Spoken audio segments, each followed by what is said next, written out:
ಬೇಕಾಬಿಟ್ಟಿಯಾಗಿ ಹೆಸರು ತೆಗಿತಾ ಇದ್ದಾರೆ. ಇದನ್ನ ನಾವು ವೆಸ್ಟ್ ಬೆಂಗಾಲ್ ಅಲ್ಲಿ ಏನಾಯ್ತು ನಾವು ಕಲಿಬೇಕು. ವಿಶೇಷವಾಗಿ ನಮ್ಮ ನಾಯಕರಲ್ಲಿ, ನಮ್ಮ ಕಾರ್ಯಕರ್ತರಲ್ಲಿ ಪ್ರಾರ್ಥನೆ ಮಾಡ್ತಾ ಇದ್ದೀನಿ, ದಯವಿಟ್ಟು ಇದ್ರ ಬಗ್ಗೆ ಗಮನ ಹರಿಸಿ. ನಿಮ್ ಲಕ್ಷ್ಯ ಬೇರೆ ಕಡೆ ಹೋಯ್ತು, ನೀವು ಬೆಂಗಳೂರಿಗೆ ಬಂದು ನೀವು ಯಾವ್ದೋ ಒಂದು ನಿಮ್ ಸ್ನೇಹಿತರು ಟ್ರಾನ್ಸ್ಫರ್ ಇತ್ತು, ಅನುದಾನ ಬೇಕಾಗಿದೆ ಅಂತ ನೀವು ಬಂದ್ರೆ ಇಲ್ಲಿ ಕಷ್ಟ ಆಗುತ್ತೆ. ಅದು ಹೇಳ್ತಾರಲ್ಲ ಹಿಂದಿನಲ್ಲಿ, ನಜರ್ ಹಟ್ಟಿ ತೋ ದುರ್ಘಟನಾ ಘಟಿ, ಅದೇ ಆಗುತ್ತೆ.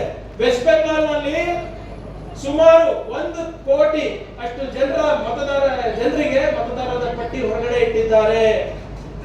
ಇದಕ್ಕೆ ಯಾರು ಕಾರಣ? ಲಾಜಿಕಲ್ ಡಿಸ್ಕ್ರಪೆನ್ಸಿ ಅಂದ್ಬಿಟ್ಟು ಇದ್ರ ಬಗ್ಗೆ ಸಂಪೂರ್ಣವಾಗಿ ಅಧ್ಯಯನ ನಮ್ಮ BR ಪಾಟೀಲ್ ಸಾಹೇಬರು ಮಾಡಿದ್ದಾರೆ. ನಾವು ಜಾಗೃತರಿರ್ಬೇಕಾಗ್ತದೆ. ನೀವು ಎಷ್ಟೇ ಮ್ಯಾಪಿಂಗ್ ಮಾಡಿದ್ರು ಕೂಡ ನಾಳೆ ಚುನಾವಣೆ ಆಯೋಗದವ್ರು ಬಂದು ಇಲ್ಲ ಇದು ಸರಿ ಇಲ್ಲ ಅಂದ್ಬಿಟ್ಟು ನಿಮ್ಗೆ ಮತದಾರರ ಪಟ್ಟಿಯಿಂದ ಹೊರಗೆ ಹಾಕ್ಬಿಟ್ಟು. ಈಗ ಉದಾಹರಣೆಗೆ ನನ್ನ ಹೆಸರು ಪ್ರಿಯಾಂಕ, ನಲ್ಲಿ ಒತ್ತಕ್ಷರ ಬರುತ್ತೆ. ಆದ್ರೆ ಪ್ರಿಯಾಂಕ ಅಂತ ಬಂದ್ರೆ, ಅಂದ್ರೆ ಬರೀ ಕ ಅಂತ ಬಂದ್ರೆ ಇದು ಯಾಕೋ ಮ್ಯಾಚ್ ಆಗ್ತಾ ಇಲ್ಲಪ್ಪ ನಿನ್ನ ಹೆಸರು ಅಂದ್ಬಿಟ್ಟು ನನಗೆ ಮತದಾರರ ಪಟ್ಟಿಯಿಂದ ಹೊರಗಿಡ್ತಾರೆ. ಸುಮಾರು 1 ಕೋಟಿ ಜನ ವೆಸ್ಟ್ ಬೆಂಗಾಲ್ ನಲ್ಲಿ ಹಿಂಗಾಗಿದೆ. 34 ಲಕ್ಷ ಜನ ಕೋಟಿಗೆ ಹೋದ್ರು, ಅದರಲ್ಲಿ ಬರೀ 1600 ಜನದ ಮಾತ್ರ ಆಯ್ತು. 1 ಕೋಟಿಯಲ್ಲಿ 1600 ಜನ ಇದೆ. ಆದ್ರಿಂದ ಇದನ್ನ ನಾವು ತಿಳ್ಕೋಬೇಕಾಗ್ತದೆ. ಯಾವ ರೀತಿ ಇವರು ಬಿಹಾರದಲ್ಲಿ, ತಮಿಳುನಾಡಿನಲ್ಲಿ, ಕೇರಳದಲ್ಲೂ ಪ್ರಯತ್ನ ಮಾಡಿದ್ರು ಇವರು. ಆದ್ರೆ ಅಲ್ಲಿ ಸ್ವಲ್ಪ ಎಚ್ಚೆತ್ಕೊಂಡು ಪಂಚಾಯತ್ ಡೆವಲಪ್ಮೆಂಟ್ ಆಫೀಸರ್ ಅಂತಾನೆ ಪರ್ಮನೆಂಟ್ ರೆಸಿಡೆನ್ಸಿ ಸರ್ಟಿಫಿಕೇಟ್ ಕೊಟ್ಟಿದ್ದೆ ಸ್ವಲ್ಪ ಉಳಿದು. ಇಲ್ಲಿದ್ರೆ ಮಮತಾ ಬ್ಯಾನರ್ಜಿ ಕಾನ್ಸ್ಟಿಟ್ಯೂನ್ಸಿನಲ್ಲೂ ಕೈ ಹಾಕಿದ್ರು, ಸ್ಟಾಲಿನ್ ಅವ್ರ ಕಾನ್ಸ್ಟಿಟ್ಯೂನ್ಸಿನಲ್ಲೂ ಕೈ ಹಾಕಿದ್ರು. ಏನೇನು ಇಲ್ಲಿ ಬಿಹಾರದಲ್ಲಿ ಇರ್ಬೋದು, ತಮಿಳುನಾಡು ಇರ್ಬೋದು, ನಿಮ್ಮ ಕೇರಳನಲ್ಲಿ ಇರ್ಬೋದು, ಇಲ್ಲಿ ತಪ್ಪುಗಳನ್ನ ಕಂಡುಕೊಂಡು ಅವರು ವೆಸ್ಟ್ ಬೆಂಗಾಲ್ ನಲ್ಲಿ ಒಂದು ಹೊಸ ನಿಯಮನೇ ತಂದ್ಬಿಟ್ರು.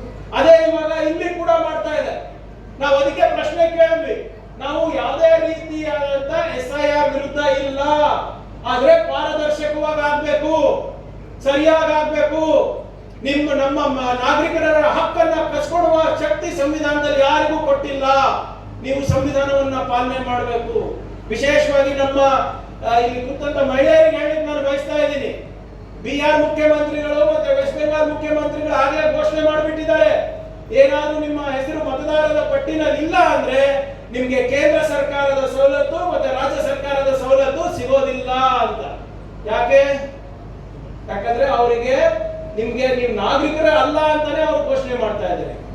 ಸೊ ಆದ್ರಿಂದ ಇದು SIR ಅಂತ ಏನಿದೆ, ದಯವಿಟ್ಟು ಇದನ್ನ ಗಮನ ಹರಿಸಬೇಕು ಅಂದ್ಬಿಟ್ಟು ನಮ್ಮ ಕಾರ್ಯಕರ್ತರಲ್ಲಿ ವಿನಂತಿಸ್ಕೊತಾ ಇದ್ದೀನಿ.